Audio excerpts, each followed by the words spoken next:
Online में आपको बराबर से पढ़ा है।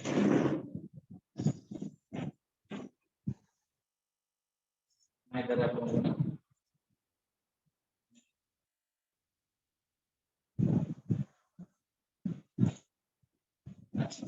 और देखो आप लोग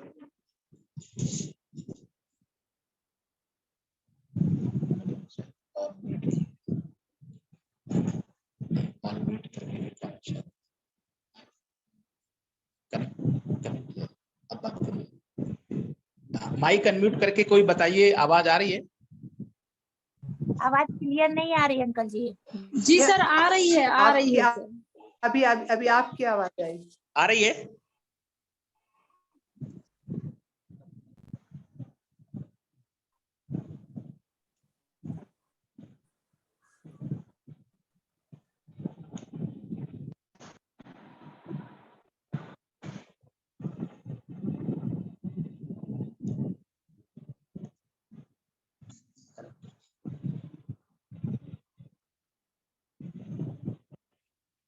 अब आ रही है ना आवाज आपको? जी ठीक है।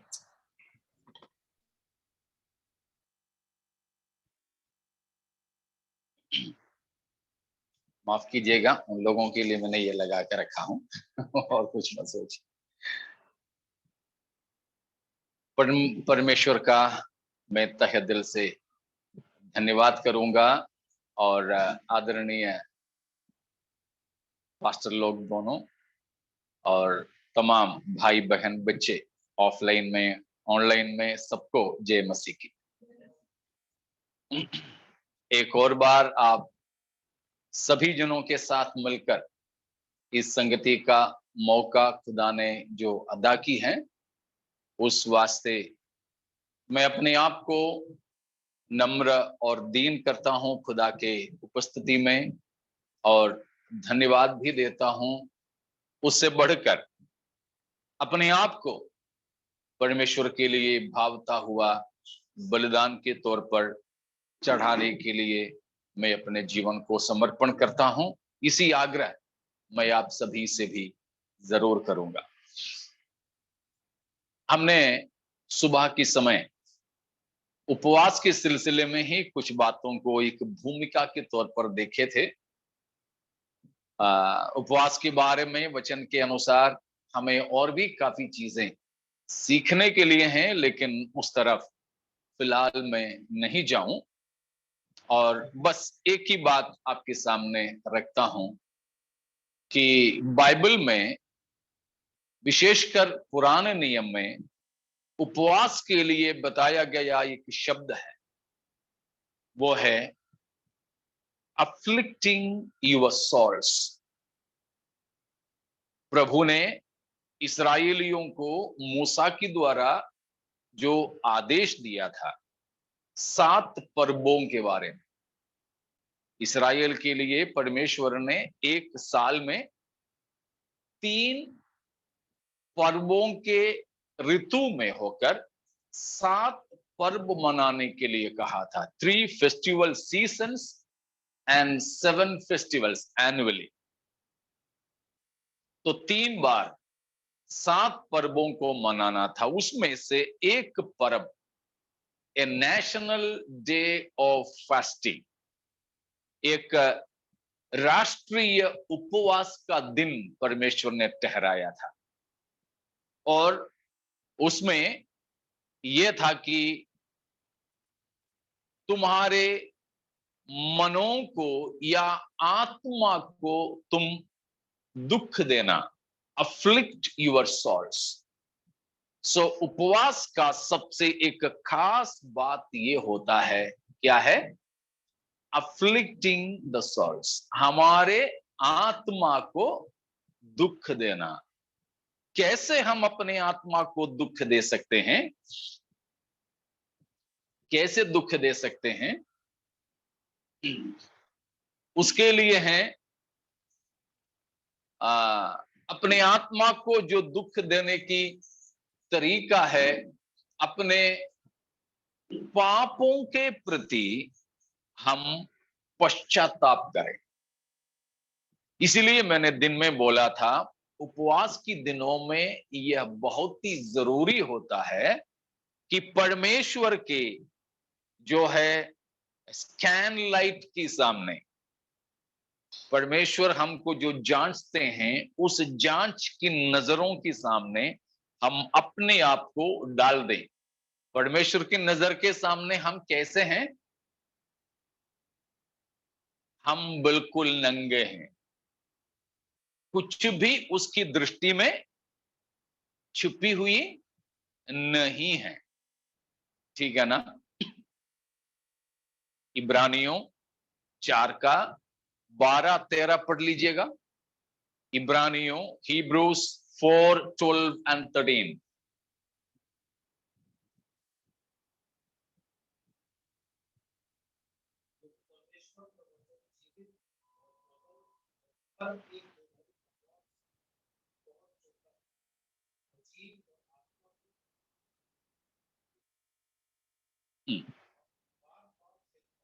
हाँ,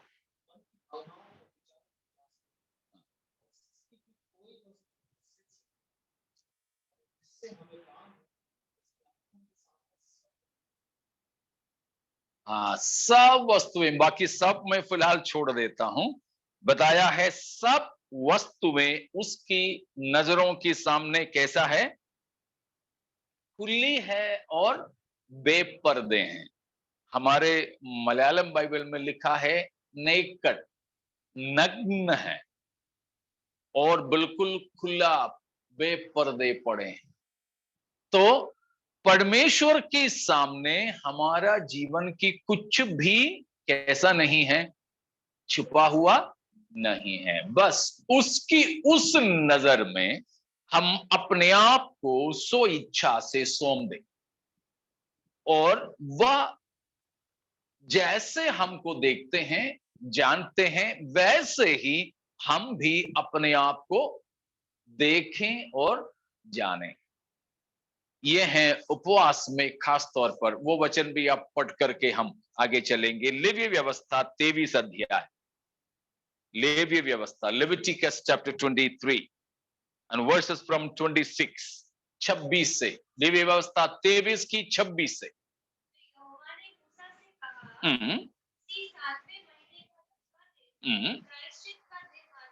हाँ, कौन सा दिन होना चाहिए? वो प्रायश्चित का दिन होना चाहिए। हाँ, उस दिन क्या करना है? हाँ, अपने अपनी जीव को दुख देना। हाँ, और उसकी 29,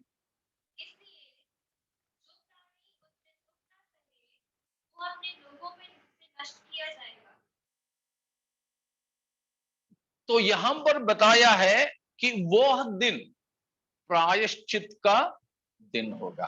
तो उपवास में सबसे खास बात क्या होता है? प्रायश्चित करना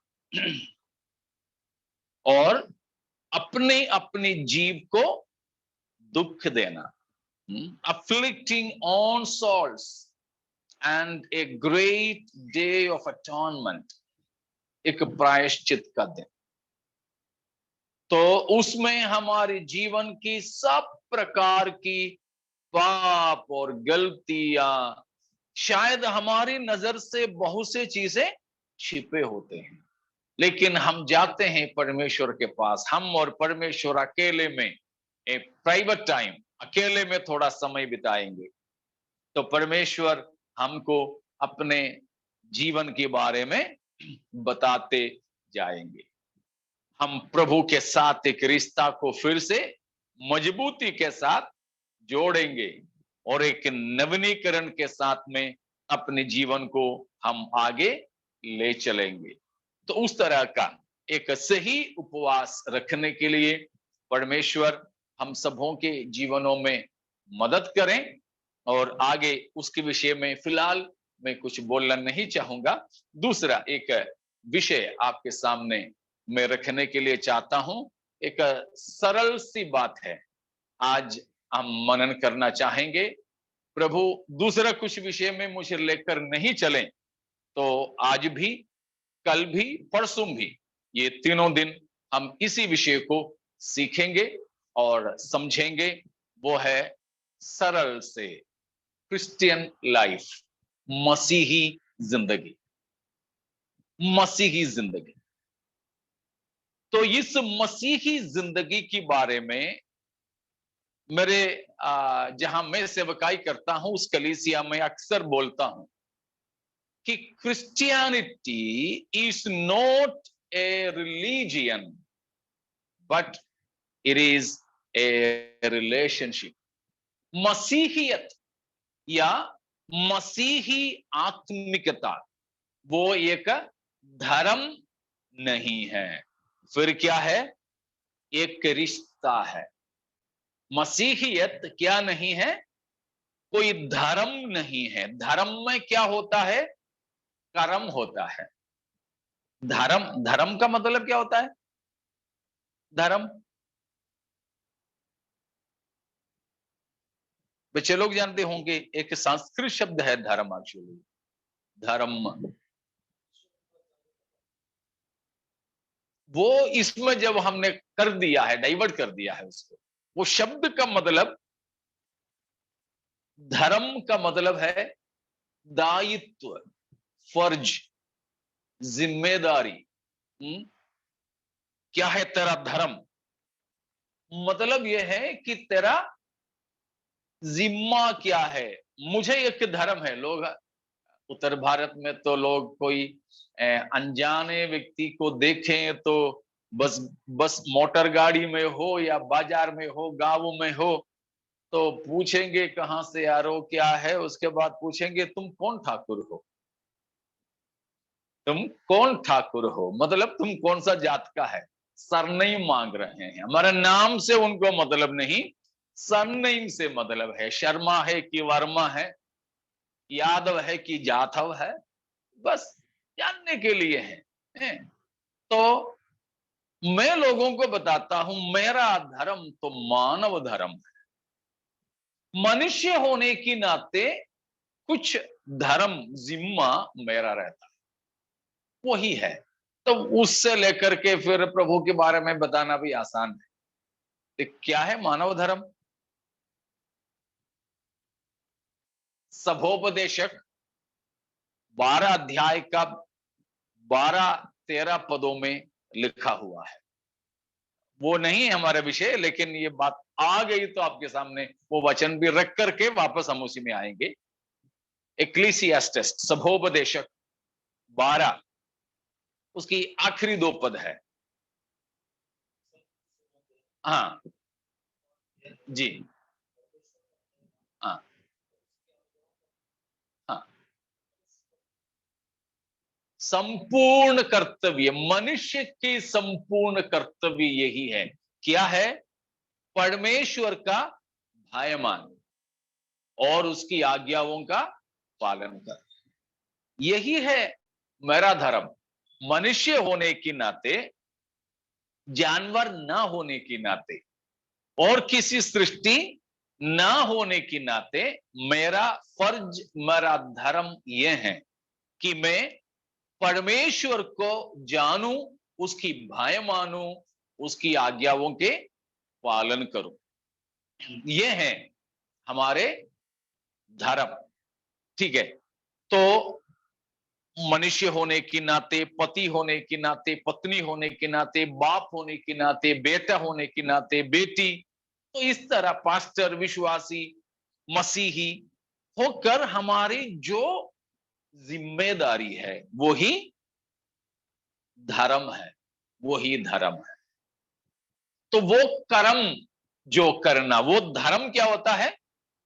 कर्मों में होता है।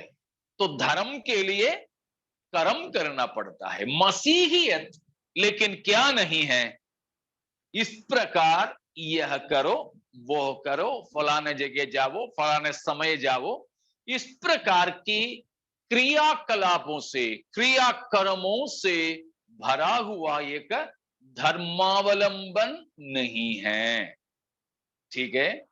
धर्म नहीं है मसीहियत बाइबल के हिसाब से, फिर क्या है?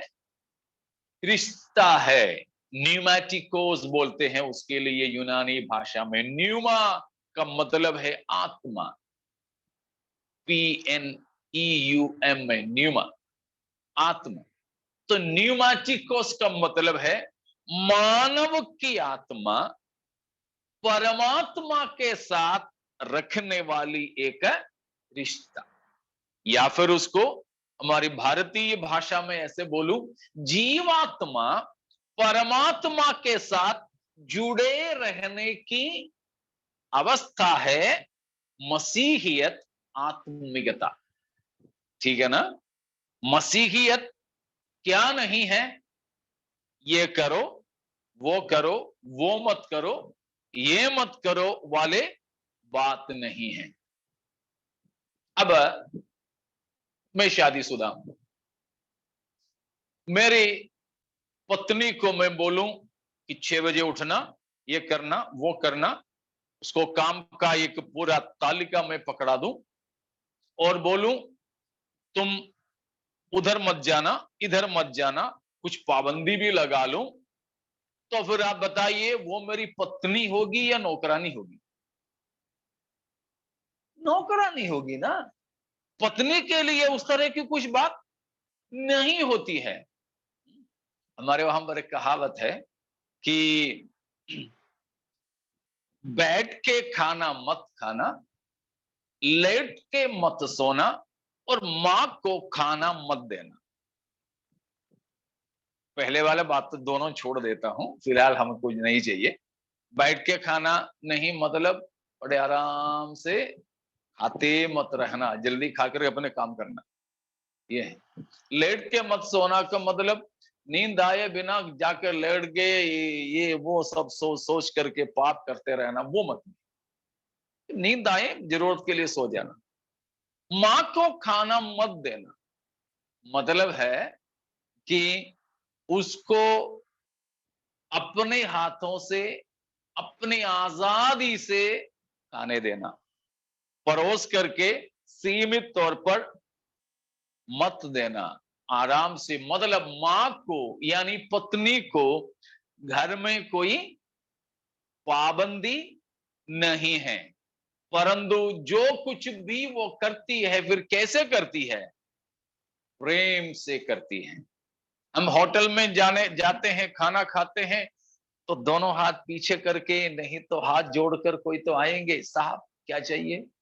गर्म पानी, ठंडा पानी, बोतल वाला या वैसा वाला, कि फीका, मीठा, कैसा? पूछने के लिए है। उधर जो हम बोले वो देने के लिए, वहां पर सेवा करने के लिए लोग तैयार है।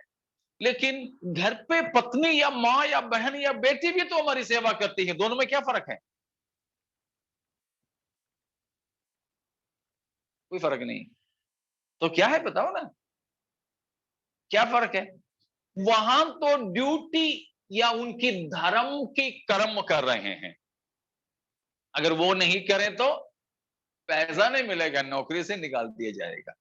उनके चेहरे पे मुस्कान है, असली की नकली? नकली है। हाँ, तो लेकिन पत्नी या बेटी या मां घर पे हमारी सेवा करती है, खाना परोस के देती है, वो उनकी जैसे हैं? नहीं, फर्क है। तो मसीहियत इनमें से किसकी जैसा है? होटल वाला काम है कि घर वाला काम है? घर वाला काम है, होटल वाला नहीं। इसलिए वहां तो वो ड्यूटी के हिसाब से, पैसा के लिए, कमाने के लिए, मतलब के लिए, लेकिन घर पे रिश्ते की वजह से, रिश्ते की वजह से। होटल तो शायद 11 बजे बंद हो जाएगी, लेकिन घर पे 12 बजे आओ तो भी बोलेंगे क्या किचन बंद हो गए? नहीं बोलेंगे। क्यों? रिश्ता है, रिश्ता है। वो रिश्ता जब है तो फिर क्या है? समय नहीं, खाना नहीं, तो भी बना करके हमको खिलाएंगे। वो एक रिश्ता है, मसीहियत। मसीहियत क्या नहीं है? धर्म नहीं है, परंतु मसीहियत एक रिश्ता है, रिश्ता है। वो एक रिश्ता किसके साथ में?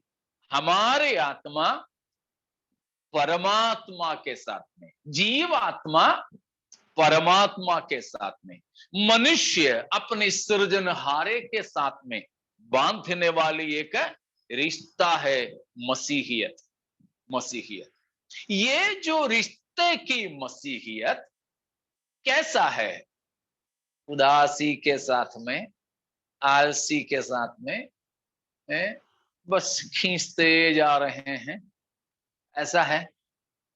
कभी कभी आप लोग तो ये कोरोना की वजह से जूम मीटिंग में तो बैठते ही हो, कभी कभी कोई बोल देता है कोई शब्द, वो ऐसे ऐसे दिल्ली तक जाके वापस आ जाते हैं, है ना, खींच के चला जाता है। क्यों?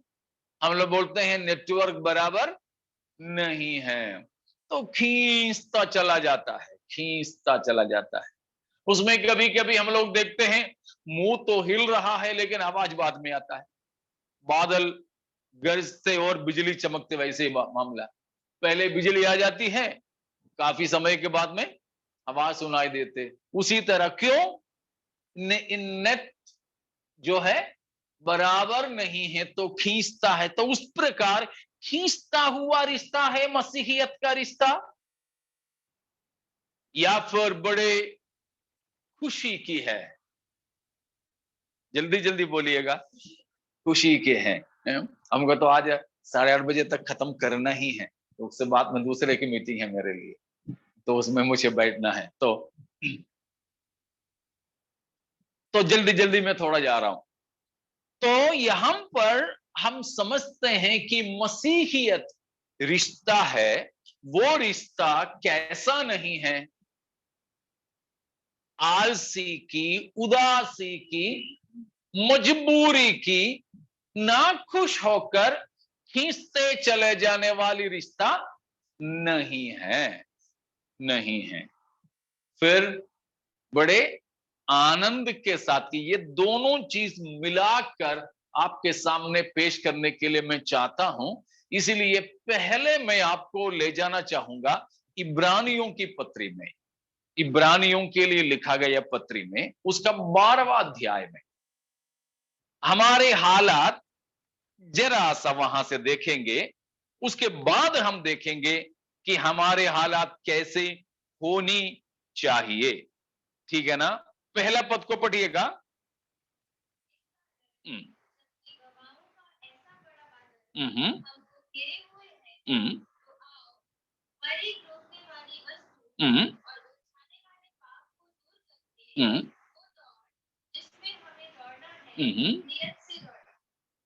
तो यहां पर बताया कि हर एक रोकने वाली वस्तु को छोड़कर हमको जाना है। रोकने वाली वस्तु को। आपको पता है मेरे पास एक झोला है, ये झोले में भले ही बाकी कोई सामान ना डालूं, ये बाइबल ही में डाल दो इसमें, और ट्रेन या बस पकड़ने के लिए मुझे थोड़ा जल्दी जल्दी जाना होता है, तो मैं जैसे आगे जाता हूं, ये आपको कभी अनुभव नहीं हुआ? एक बार घर जाकर के एक बैग डाल करके जरा जल्दी दौड़ के देखें। बच्चों को तो पता होगा, स्कूल जाते समय पीठ पे किताब है, गेट बंद होने वाली है, जल्दी दौड़े। ये आगे को खींचते हैं कि पीछे को खींचते हैं? पीछे को। भले ही हल्की सी भी सामान डालेंगे फिर भी ये हमको पीछे खींचते हैं। इसलिए बताया कि हर एक बर्डन या वेट, अंग्रेजी में ये शब्द लिखा कि वेट, बोझ, रोकने वाली वस्तु क्या बन जाता है हमारे लिए? बोझ बन जाता है। तो मसीही जिंदगी क्या अभी हमको कुछ ऐसी चीजें हैं जो पीछे की तरफ खींचते हैं, या हम बड़े सरलता से आगे जा पाते हैं? जी, कुछ चीजें हैं जो आगे से हमको रोक देते हैं, कोई चीजें हैं पीछे से हमको खींच लेते, होता है या बड़ी स्मूथ रणनीति है? नहीं ना। तो जबकि हमको चाहिए हर एक ऐसे रोकने वाली वस्तु को दूर करके हमको दौड़ना। पहले पहले की जो गाड़ियां रहती थी, बिल्कुल ये लैपटॉप के इसकी जैसा था उसका मुंह, एकदम फ्लैट। लेकिन आजकल जो गाड़ियां आती हैं जिसकी मुंह ऐसा है, क्यों? हवा को चीरने के लिए उसकी जरूरत है। हवाई जहाज का मुंह देखो, मछली की मुंह देखो, बिल्कुल हवा को या पानी की प्रेशर को, दबाव को बिल्कुल फाड़ने लायक। लेकिन ज्यादा उसका अगर मुंह बड़ा कर दिया जाए, हवा या पानी का जो दबाव है उस पर ज्यादा पड़ेगी। इसी तरह मसीही जिंदगी बड़े आसानी से जाना चाहिए, मगर बहुत से चीजें लटकाया हुआ है, बहुत से चीजें। अंग्रेजी में एक किताब है, बाइबल के बाद सबसे ज्यादा विख्यात एक मसीही किताब है, आपको मिल जाए तो पढ़ लीजिएगा। अंग्रेजी में है पिलग्रिम्स प्रोग्रेस है इसका नाम, मलयालम में है, शायद हिंदी में भी है। हिंदी में नाम क्या है मुझे पता नहीं। पिलग्रिम्स प्रोग्रेस मतलब यह है कि एक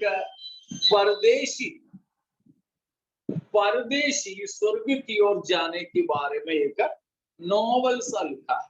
जॉन बनियन नाम का एक भक्त अपनी मसीहियत के कारण जेल में बंद था। उन दिनों में उन्होंने देखा हुआ एक सपना वो एक नॉवल की तरह लिख के रखा। उसमें वो कहता है, परदेशी यानी सियोन की यात्री, ये भी तो गाता है ना, सियोन की यात्री हूं, यीशु पर आश्रित हूं करके गाना है, वो मलयालम का अनुवाद है। सियोन की यात्री कहां जा रहे हैं हम लोग? कहां जा रहे बेटा? कहीं नहीं जा रहे,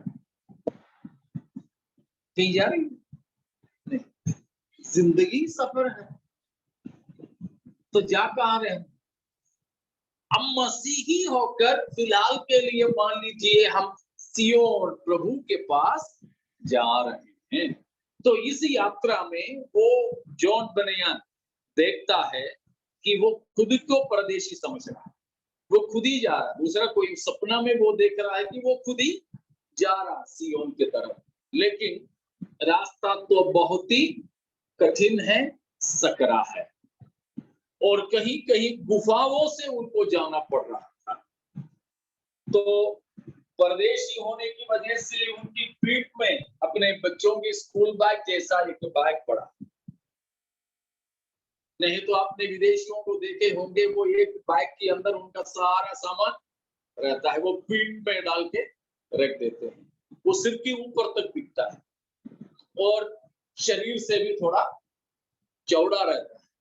तो ये परदेशी देख रहा था, गुफाओं से होकर गुजर रहा है, तो इसकी जो शरीर की मोटापा जितना है उतना गुफा का भी चौड़ाई, उसकी शरीर की शरीर जितना मोटा उतना ही चौड़ा है गुफा जिसमें से उसको गुजरना है। बराबर जाएंगे तो उसका कहीं नहीं लगेगा।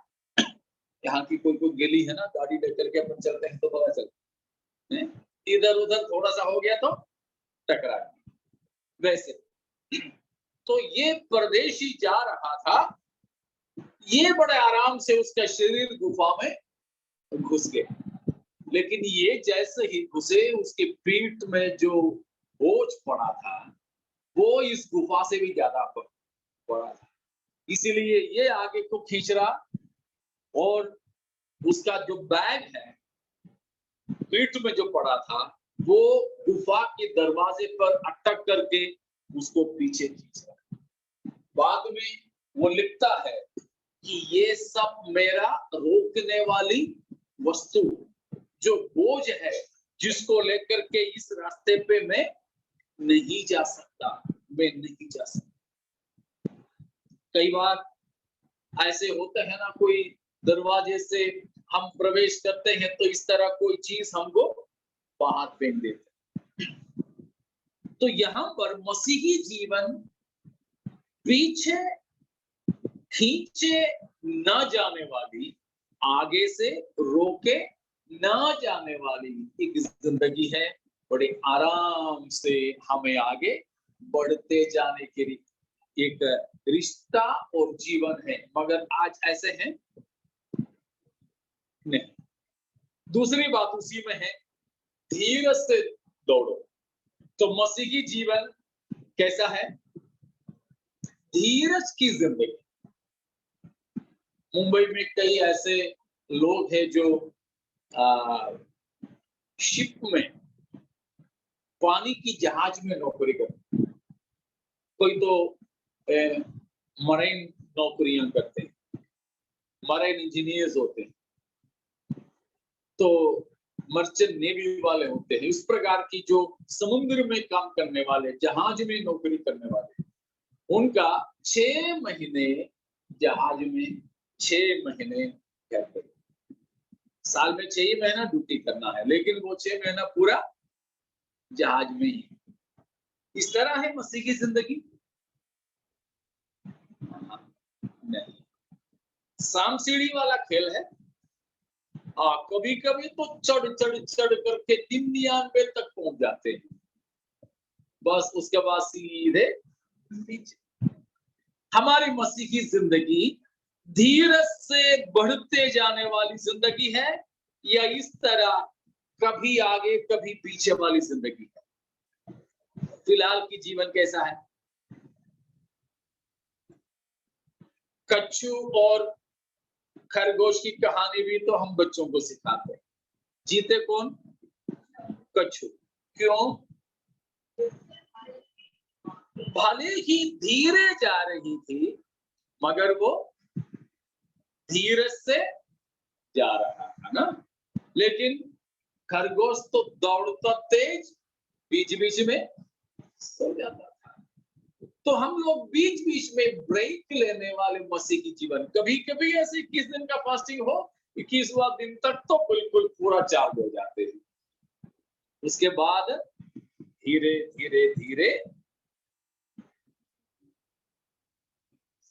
प्यारो, ये नहीं होना। मसीही जीवन कैसा जीवन होना चाहिए?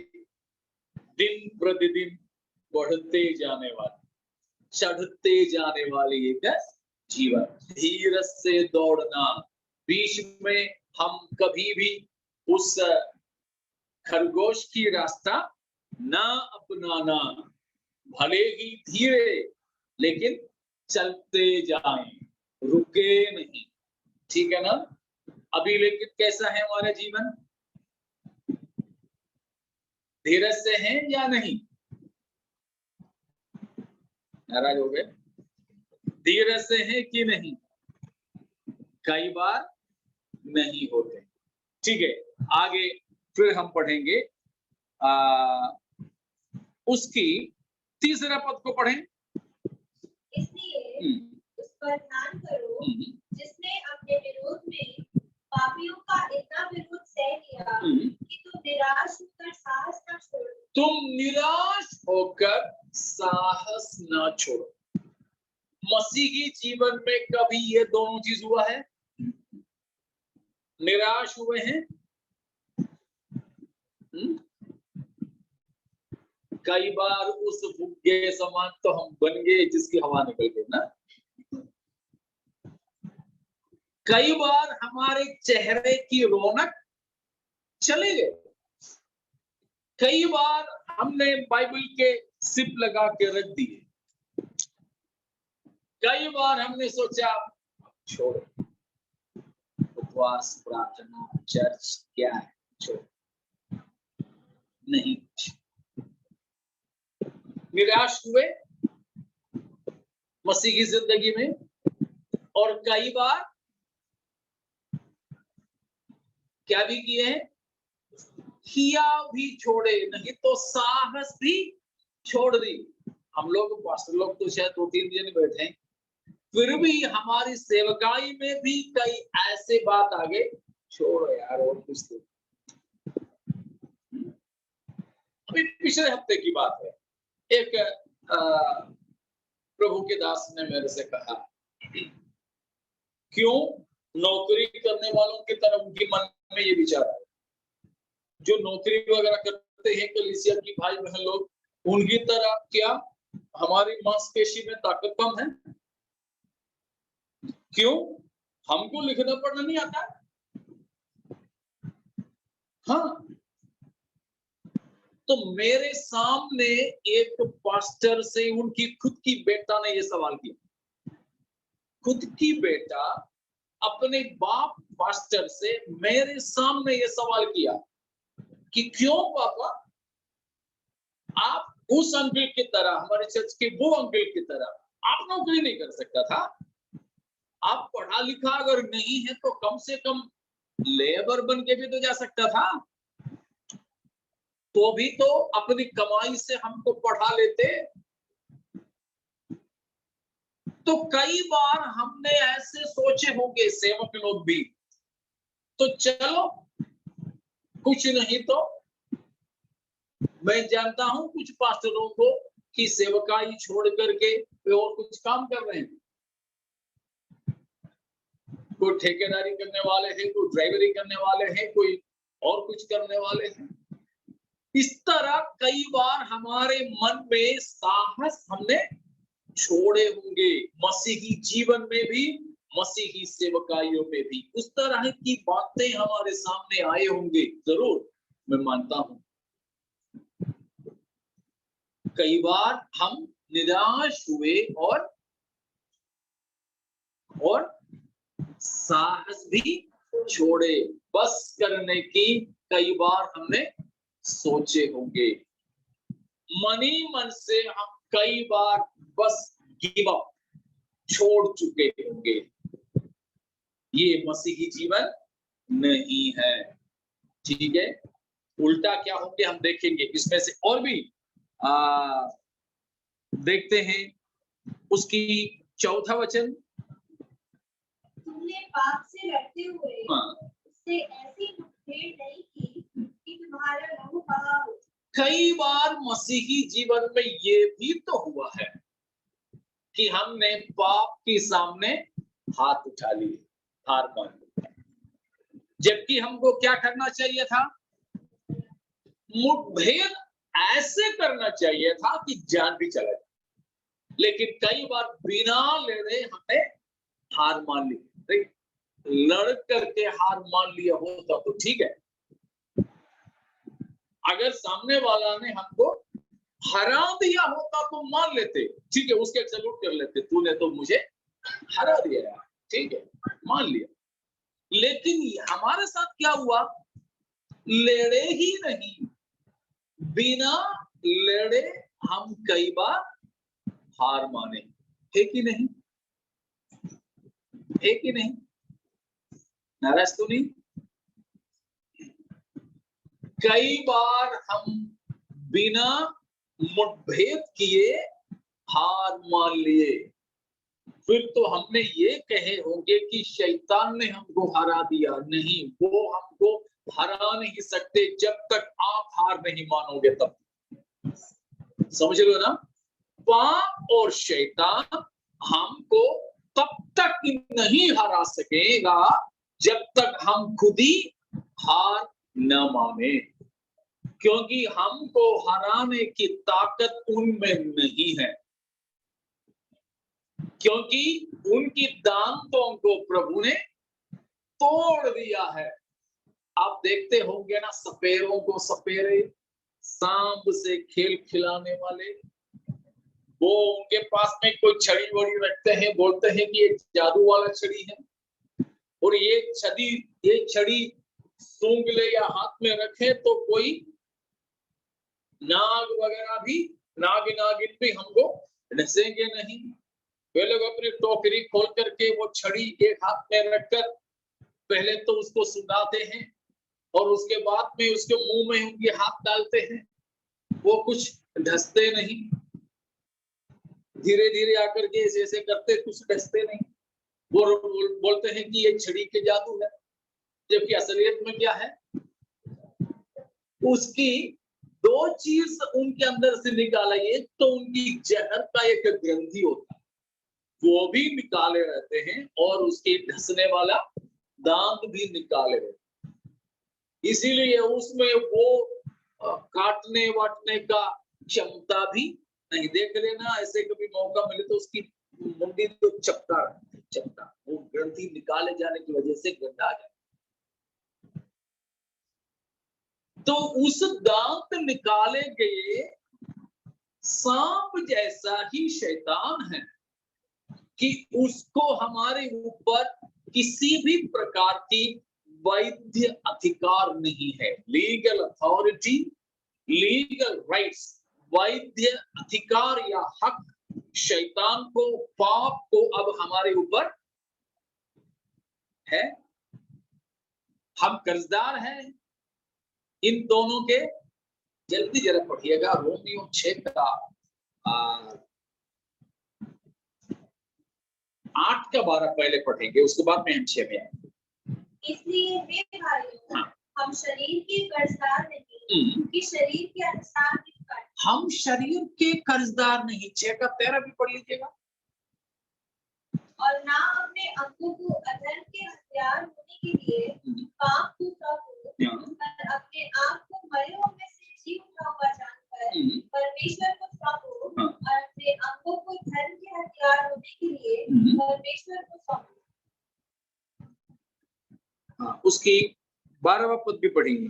इसलिए पाप तुम्हारे नश्वर शरीर में राज्य ना करे कि तुम उसकी लालसाओं के अधीन न हो। 16 भी। क्या तुम नहीं जानते कि जिसकी आज्ञा मानने के लिए तुम अपने आप को दासों के समान सौंप देते हो, उसी के दास हो, चाहे पाप के जिसका अंत मृत्यु है, चाहे आज्ञाकारिता के जिसका अंत धार्मिकता है। 18।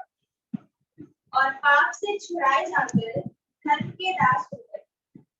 तो इन सभी भागों में हमने देखा कि हमको अभी शरीर से, यानी शरीर का मतलब शरीर की जो वासनाएं हो, उसको अंग्रेजी में बोलते हैं फ्लश या सिंफुल नेचर, पाप का स्वभाव। यहाँ जो शरीर शरीर शरीर कहा, ये शरीर नहीं है, ठीक है, परंतु इसकी अंदर बसने वाली एक पाप का स्वभाव है। पाप की और शरीर की वासनाएं, उनसे हमारा कोई कर्जदारी नहीं है, ना शैतान से, ना पाप से, ना शरीर की वासनाओं से, ना सांसारिकता से, ठीक है। इन किसी से भी हमको अभी कोई कर्जदारी नहीं है कि हम उनकी आज्ञाओं को मानें, ठीक है। इसीलिए ये नहीं बोल सकते हैं कि पाप या शैतान हमको हरा दिए हैं, वो ताकत उनमें नहीं है, वो ताकत उनमें नहीं। लेकिन हम क्या करते हैं, खुद ही अपने आप को कई बार इन सारे चीजों के गुलाम बना देते हैं। मसीही जीवन ऐसा गुलामी की जिंदगी नहीं है, लेकिन कई बार हमारी मसीही जिंदगी कई चीजों की गुलामी की जीवन नहीं हो पाते। साथ में है, कई चीजों की गुलामी में क्या हम मसीहियत में भी नहीं रहते हैं, लेकिन उससे हम स्वतंत्र होकर जीना है, ठीक है। एक चीज और हम देखेंगे और उसकी इब्रानियों 12 में वापस चलेंगे, उसका 5वां पद 5 और 6 को देखेंगे।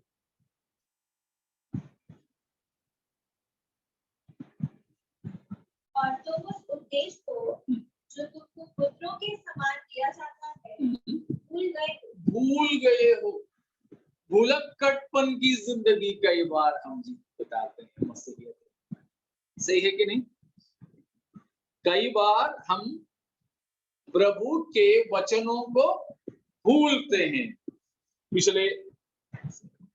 पिछले एक बार मैंने बोला था, जो आज प्रभु के दास याद है, बीज बोने वाले के बारे में मैंने बताया था।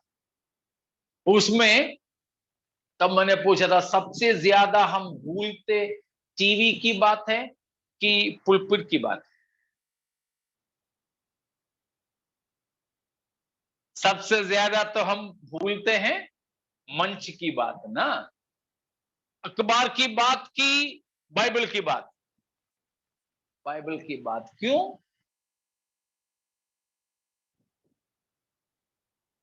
बोलते हैं कोरोना के बाद में बहुत याददाश्त कम हो गया। मैं ऐसा को बोलता हूं 5,000 रुपया उधारी में दे दीजिएगा मुझे। भूलोगे? भूलेंगे?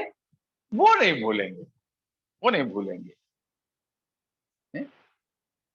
बाकी सब डिलीट हो जाए फिर भी ये नहीं होगा। तो हम भुलक्कड़पन मसीहियत में नहीं होनी चाहिए। परमेश्वर की वचन, परमेश्वर की व्यवस्था, परमेश्वर की वायदे, ये कुछ भी हम भूलना नहीं। मसीहियत में ये हमेशा उजागर होता रहता है।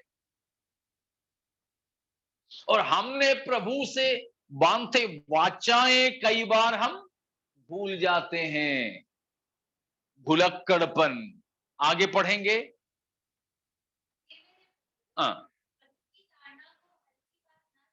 प्रभु की ताड़ना को भी हम गंभीरता से लेते हैं कि हल्की बात समझते हैं?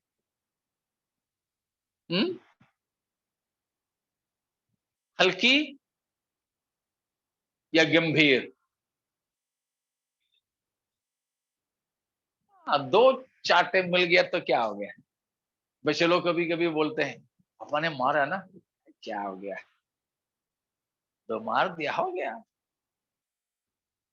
कई बच्चे ऐसे हैं, तब तो बोले कि मत मारो मत मारो, लेकिन बाद में बोलते क्या हो गया, दो और मारो तो मारने दो, लेकिन मैं तो वही करूंगा। ताड़ना को हल्की बात, प्रभु कई बार हमको ताड़ना दी है, लेकिन हम लोगों ने उस पर ध्यान नहीं दिए। इसलिए परमेश्वर शायद बाद में ज्यादा जम करके मारा, नहीं तो मारना छोड़ दिए। इनमें से कोई एक हो सकता है। प्रभु की ताड़ना को हम गंभीरता से नहीं लिए हो तो दो में से कोई एक विकल्प प्रभु चुनेंगे। क्या है? जम के मारेंगे, नहीं तो मारना छोड़ ही देंगे। कौन सा अच्छा है? हाँ, जम के मारना अच्छा है। अगर मारना छोड़ दिया तो मतलब है खुदा ने हमको त्याग दिया। मैं प्रभु से हमेशा ये प्रार्थना करता हूं, प्रभु आप जितना चाहे मुझे मारो, जैसे चाहे मुझे मारो, मगर मारना बंद मत करना, छोड़ना मत। छोड़ दिया तो फिर मैं कौन नहीं रहा? परमेश्वर का बेटा ना रहा, परमेश्वर की प्रेम के दायरे में ना रहा। अगर मेरा घर का है तो मैं अपने बेटे को डिसिप्लिन करूंगा ही, अनुशासित करूंगा ही, मारूंगा, डांटूंगा, नोचूंगा, ये सब करूंगा। लेकिन घर पे रहता होगा, लेकिन उसको मैं बेटा मानना छोड़ दिया तो फिर उसकी मनमानी, कुछ भी करो मैं कुछ नहीं बोलूंगा उसको। यही बात है। अगर प्रभु की दंड ताड़ना हम नहीं माने, गंभीरता से नहीं ले, तो शायद प्रभु जमकर मारे, वो हमें और भी नुकसान पहुंचाएगा। नहीं तो मारना छोड़ देगा। रिश्ता बंद कर देगा। वो हम लोग प्रार्थना करें कि प्रभु जी मुझे आप मारना छोड़िए मत, मारना बंद मत कीजिए, निरंतर निरंतर आप मेरे साथ की बाप बेटे के रिश्ते को कायम रखिए। जितना भी आप मारे, कितना भी दुख और दर्द लगे, परवाह नहीं, लेकिन मैं आपकी बेटा ही बना रहा हूं। Praise the Lord. एक और चीज आगे पढ़ करके हम दूसरे तरफ जाएंगे। हाँ आगे। हाँ, साहस ना छोड़ो।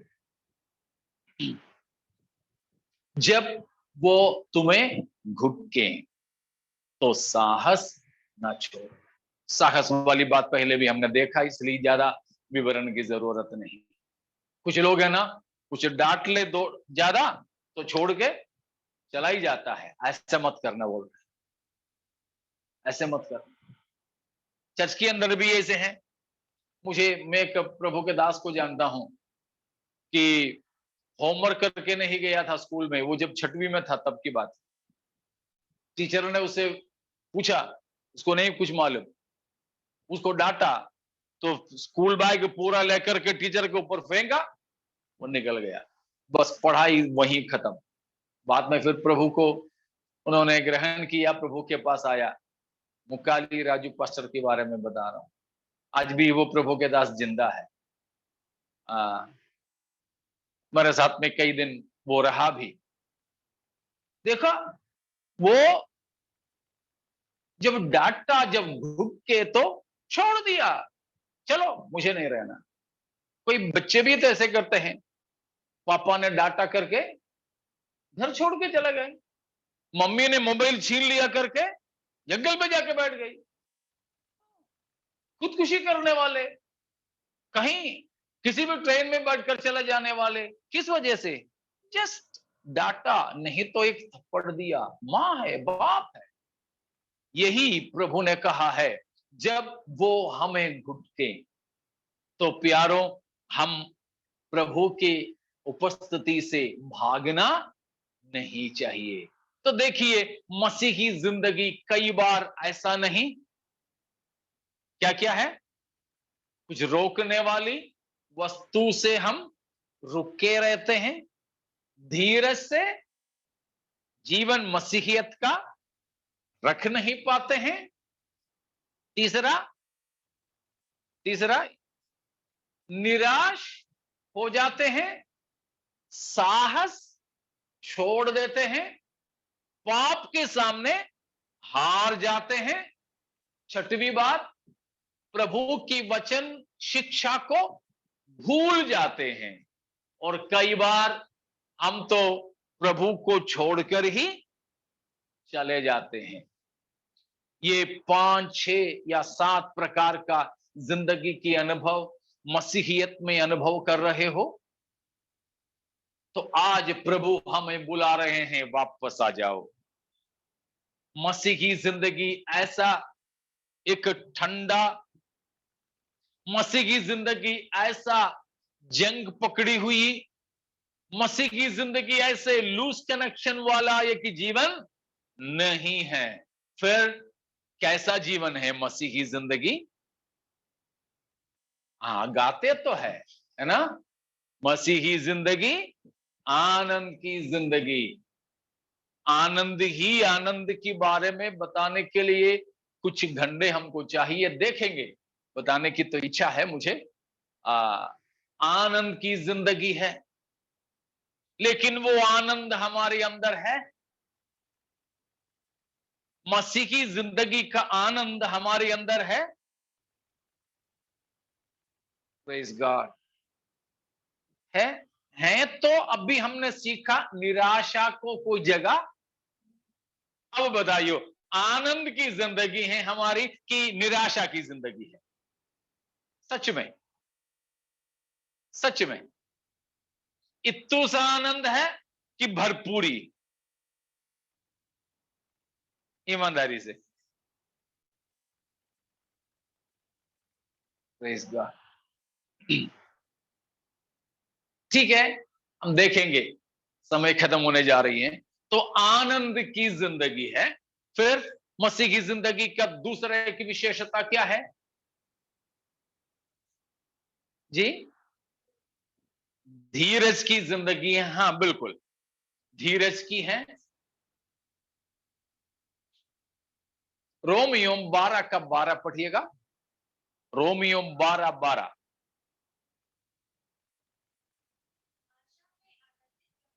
आशा की जिंदगी है हमारे अंदर, आशा इतनी आशा कि उससे हम आनंदित हो जाते हैं, है क्या? नहीं ना, होता तभी बोल देते। आपकी चुप्पी से भी कुछ हम सुन सकते हैं। आशा में आनंदित रहो, तो आनंद भी, आशा भी उसमें आगे आगे।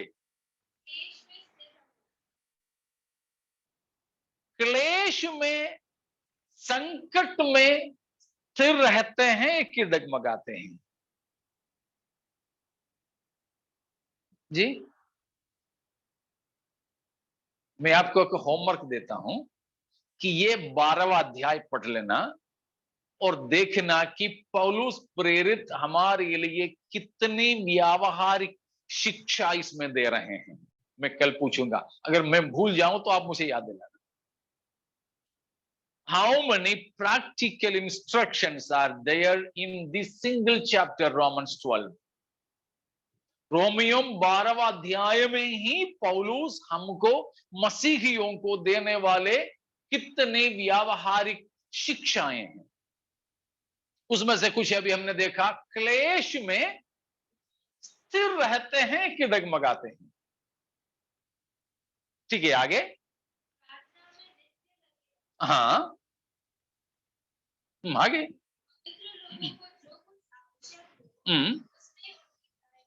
हाँ हाँ जी, हाँ हाँ हाँ हाँ हाँ हाँ। अब 11वां पद भी पढ़िएगा। प्रयत्न करने में आलसी न हो, आत्मिक उन्माद में भरे रहो। मसीह की जिंदगी कैसा जिंदगी है? आलसी का है। अभी हमारे अंदर आलसीपन है नहीं मसीह की जिंदगी में?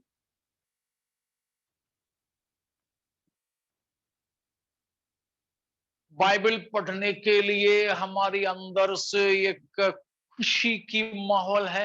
आप बताओ कि मीटिंग शुरू होने के लिए है खुशी या मीटिंग खत्म होते समय है खुशी जी?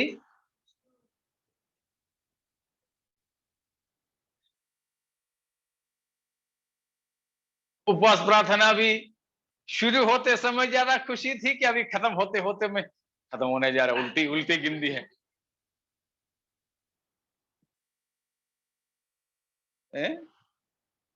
प्रयत्न करने में आलसी ना हो।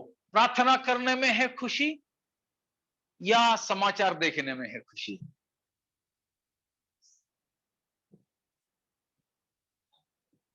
जी? और कहा है आत्मिक उन्माद में भरे रहो। आत्मिक निराशा है या उन्माद है हमारे अंदर ज्यादा? कई बार हमारे अंदर उन्माद की कमी महसूस होता है, लेकिन इस उपवास प्रार्थना भी खत्म होने में कुछ ही दिन बचा है। तो इन दिनों में हम कुछ भी चुका के भी क्यों न हो, आत्मिक उन्माद को हम मोल ले। कुछ भी व्यय करते हुए भी क्यों न हो, हमारे आलसीपन को दूर करें। ठीक है ना? आलसीपन को दूर करें, बाइबल पढ़ने में, प्रभु की सेवा करने में, आत्माओं को जीतने में, रातों रात में भी प्रभु से बातें करते रहने में, सुबह सुबह उठकर खुदा की दोहाई देने में, सब हमारे हृदय के अंदर उत्साह और उन्माद भरे रहें। अगर पता चले कि कल हमको कहीं जाना है, वो भी मान लीजिए अपने सबसे प्यारे व्यक्ति के पास, रिजर्वेशन सब कर लिया है, तो खासतौर पर बच्चे लोग आज बराबर सो पाएंगे? पापा मम्मी से पूछते रहेंगे, कब है ट्रेन, कब निकलेंगे हम, कितने बजे उठना है? क्यों? हमारे अंदर वो उन्माद भरा है। तो मसीह की जिंदगी ऐसा एक उन्माद की जिंदगी है, तो सब आलसीपन दूर हो जाएगी। ठीक है ना? एक बात और बोल करके मैं समाप्त करूं। हम लोग गीत भी तो गाए थे। सबसे पहले गीत कौन सा गाया था? हाँ, हे पिता ये मेरी दुआ। उसमें हम गाए थे, जीवन जल की नदियां बहा। यूहन्ना 7:37 में लिखा हुआ है कि जैसे पवित्र शास्त्र कहते हैं, वैसे यीशु मसीह पर विश्वास करने वालों के अंदर से क्या बहेगी? जीवन जल की नदियां बहेगी। मतलब क्या है? मसीही जिंदगी एक भरपूरी की जिंदगी है। मसीही जिंदगी एक बहुतायता की जिंदगी है। वो बहुतायता हमारे अंदर हम महसूस कर रहे हैं। क्या है बहुतायता? शायद अभी हम लोग जानते हैं पिछले 1-1.5 साल से कि कोरोना की दूसरा जो लहर आया था, तो काफी सारे लोग मर गए। ज्यादातर लोग कैसे मरे थे? बिना ऑक्सीजन के, है ना? उस समय में काफी सारे लोगों ने ऑक्सीमीटर को खरीदे थे, देखते थे कितना है, 92। ओ घबराहट। किसी को देखा 99, हाँ उनको तो भरपूरी है? जीवन की भरपूरी था, लेकिन 92 से नीचे आती थी ऑक्सीजन का जो रीडिंग, तो लोगों को सांस लेना मुश्किल पड़ जाते थे। इसीलिए डॉक्टर्स बोलते थे कि 92 से कम है तो अस्पताल जाना, लेकिन उधर भी तो नहीं मिलता था। ज्यादातर लोग तो अस्पताल में ही मरे बिना ऑक्सीजन के। भरपूरी क्या समझ रहे हो ना? जिनको आराम से सांस लेने को मिल रहा है, उनके अंदर जीवन की भरपूरी हम बोल सकते हैं। लेकिन जिनको भरपूरी नहीं, वो तो खींचते हैं, छोड़ना नहीं होता। छोड़ दिया तो फिर लेने में मुश्किल है। कई बार ऐसे खींचाताची किए जान ही चले जाते थे उनकी। लेकिन मसीही जिंदगी इस प्रकार बिना ऑक्सीजन की सांस लेने का, दम घुटने की जिंदगी है, या फिर भरपूरी का जीवन है? जी सच बताइए, अभी का हमारे क्या हालात है? ऑक्सीजन लगा के खींच रहे हो या भरपूरी है? मसीहियत में, मसीही जीवन की आनंद में वो भरपूरी क्या है? प्रभु चाहे तो हम कल सीखेंगे। वो भरपूरी की जीवन की विशेषता प्रभु चाहे तो कल हम सीखेंगे। अब समय नहीं है तो मैं यहां समाप्त करता हूं। तो थोड़ा सा हमको पता चला हो मसीही जिंदगी कैसा जीवन है। मसीही जीवन सबसे पहले हमने देखा परमेश्वर के साथ का एक घनिष्ठ रिश्ते का जीवन है। ठीक है, कुछ कर्म करने की बात नहीं, लेकिन रिश्ते की बात है। दूसरी बात हमने देखा, मसीही जीवन आनंद की जीवन है। मसीही जीवन सरलता से, किसी रुकावट की बिना जीने की जीवन है। और मसीही जीवन धीरज की जीवन है। गिरते उठते वाली जीवन नहीं है। मसीही जीवन बड़ी उन्माद की जिंदगी है। मसीही जीवन भरपूरी की जीवन है। मसीही जीवन आशा की जीवन है। मसीही जीवन में निराशा नहीं, आलसीपन नहीं, पाप से हारने की जीवन नहीं, परंतु जयवंत जीवन है। और ये आशा की जीवन है। हमारी आशा हमारे प्रभु आएंगे। सत्ता बदलने की बात नहीं है हमारी, बीमारी हटने की भी बात नहीं है। Praise God. फिर क्या है? हमारे दूल्हा आने की बात है। हालेलुया। क्योंकि हम सगाई हो चुकी दुल्हन है कि नहीं? अगर किसी की सगाई अभी तक नहीं हुआ तो आज करके ही जाना। कैसे? मुर्दों में से जी उठा यीशु को अपना जीवन का प्रभु अंगीकार करना, वो है सगाई। पापों से मन फिराना, यीशु को अपनाना, यीशु को हमारे जीवन का, साधारण भाषा बोलूं, चालक और मालक बनाना। चालक और मालक बनाना, प्रभु बनाना, यीशु की प्रभुता के अधीन हो जाना और बपतिस्मा लेना, पवित्र जीवन बिताना, तो हमारी सगाई हो जाएगा। उस प्रकार जिनकी सगाई हो चुके, हम मसीह के दुल्हन हैं। हमारे लिए सबसे मुख्य बात सत्ता बदलने की, मौसम बदलने की कुछ नहीं। सत्ता में कोई भी बैठे, मौसम कुछ भी रहे, लेकिन दुल्हन के लिए सबसे मुख्य बात बारात आने की है, दूल्हा आने की है, शादी करने की है। तो हमारी आशा मसीही जिंदगी का सबसे बड़ा उन्माद की बात यह है, हमारे दूल्हा बारात लेकर आने वाला है।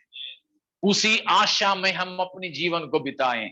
वो हो सकता है आज रात हो तो कल मीटिंग नहीं होगा। आज रात उस प्रभु की आगमन की आशा में हम रहें। हम प्रभु से प्रार्थना करें कि प्रभु अब देर मत करना, अब देर मत करना। हम प्रभु से बोलें कि प्रभु जी आप जल्दी आए। कलीसिया की सबसे आखिरी प्रार्थना प्रकाशित वाक्य में यह है, आमीन प्रभु यीशु यही हमारी भी प्रार्थना हो। इसीलिए हम लोगों भी हर मीटिंग समाप्त करते समय ये प्रार्थना करते हैं, आमीन प्रभु यीशु जल्दी आ। हमारी इस आशा हो, हमारे प्रभु आने वाला है, उस आमद के लिए तैयार हो जाएं, सही रीति से मसीही जीवन बिताते जाएं, दूल्हा के लिए तैयार दुल्हन होकर के रह जाएं। प्रभु इन वचनों के द्वारा हमें आशीषित करें। हालेलुया।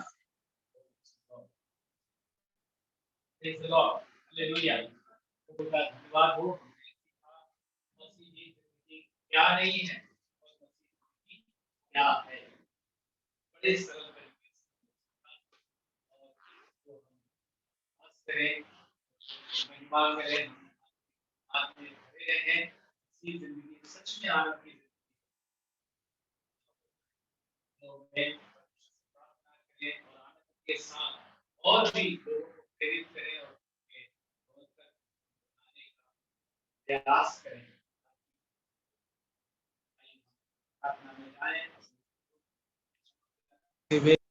सब मिलकर प्रार्थना करते समय मैं निवेदन करूंगा वर्गीस सामने आकर अंतिम प्रार्थना और आशीष वचन, या ये भी है सामने।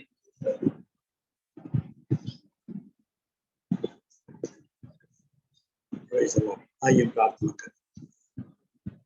जो वचन हमने सुना है सचमुच में उस जीवन बिताने के लिए प्रभु के सामने पाकर कैसे जीवन बिताए, उस आत्मा की नदियां से बहने पाए जो भरपूरी के जीवन, ताकि हमारे हमसे बढ़कर अनेकों के लिए वो आशीष का कारण बनने पाए। अनगिनत जीवित दयालु पिता परमेश्वर, हम जरा धन्यवाद इसको प्रशंसा करते पिता, वो मसीह रिश्ता हमेशा हमारे जीवन बनाए रखने पर संसार की कोई भी परिस्थिति से होकर गुजरते समय प्रभु जी हमारे जीवन तुझसे बंधे हुए, तुझसे लिपटे हुए होने पाए। प्रभु निराशा के जीवन में होकर गुजरते समय में आनंद के साथ क्लेशों में आनंदित होकर प्रभु जी जीवन बिताने के लिए हमें अनुभव प्रदान कर। जितनों ने आज तेरे वचन को तेरे दास के जरिए से सुना है, हर एक को तेरे हाथ में सौंपते हैं प्रभु जी। हर एक के जीवन में तू अद्भुत कार्य कर और सामर्थ्य उदाहरण उस माल के जीवन जो मसीह जीवन की माल अपने जीवन में हमेशा बनाए रखने के लिए उन्हें अनुग्रह प्रदान कर। तेरे दास को तेरे हाथ में सौंपते प्रभु जी, और भी अनेकों के लिए प्रभु जी बड़ी आशीष कारण करने पाए।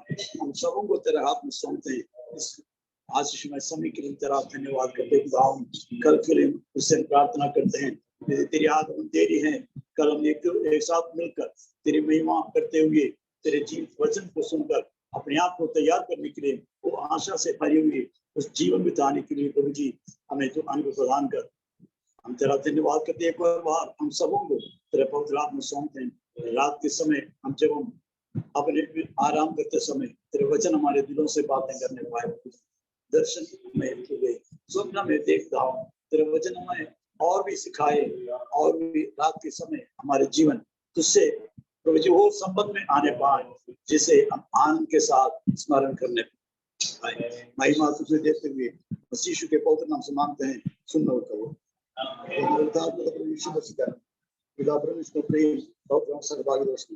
हम सबों के साथ, सारे संतों के साथ प्रभु यीशु मसीह के दोबारा आगमन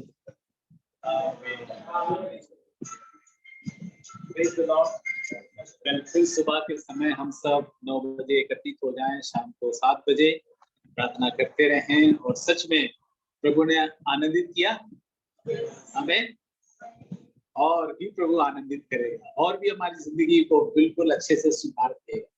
आमीन। प्रभु आप सबको आशीष दे, प्रभु अनुग्रह दे। Praise the Lord. जेएमसी की सभी को